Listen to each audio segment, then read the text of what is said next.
Komunikazioz bortitzean formatzen eta gurasoekin ere bidelagun izaten igaro ditudan azken 12 urte hauek, animatu naute ni neuk ikasitakoa liburu baten jasotzea gurasoei eskaintzeko, ezta? Saiatu naiz elementu teorikoak ahalik eta modu argi edo errexen aurkezten, adibide eta ariketa askoekin uztartuz.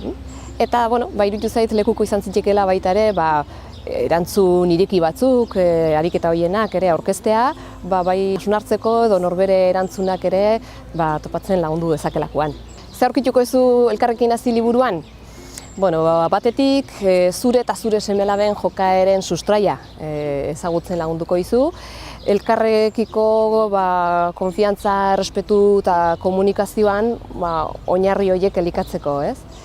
Bestetik, adierazpen zintzo eta entzute empatikoan ere trebatu ahal izango zea, behatzeko, emozioak ezagutzeko, beharrak identifikatzeko eta eskaera eraginkorrak egiteko gaitasuna ere garatuz. Bestetik, ekintza zehatzak ere aurkitzen lagundu zaitzake, zeure burua edo besteena ere zaintzen lagunduko dutenak, batez ere amorrazio sentsazio edo erru sentsazioekin gaindituta gaudenean, edo mugak ere jarri nahi ditugunean modu argi eta tinko baten.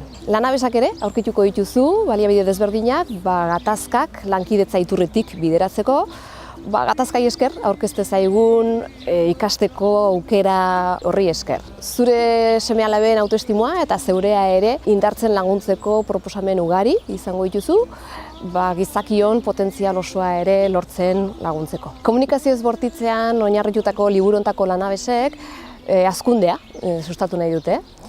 Eta oinarri emozional seguru bat sortzea abiapuntu izan da, familikide bakoitzaren beharrak asetzen ditugunean, denok amesten dugun famili giro atseginago bat ekar dezake. Beraz, elkarrekin hasteko abentura paregabea. Wish upon a star, wake up where the clouds are far behind.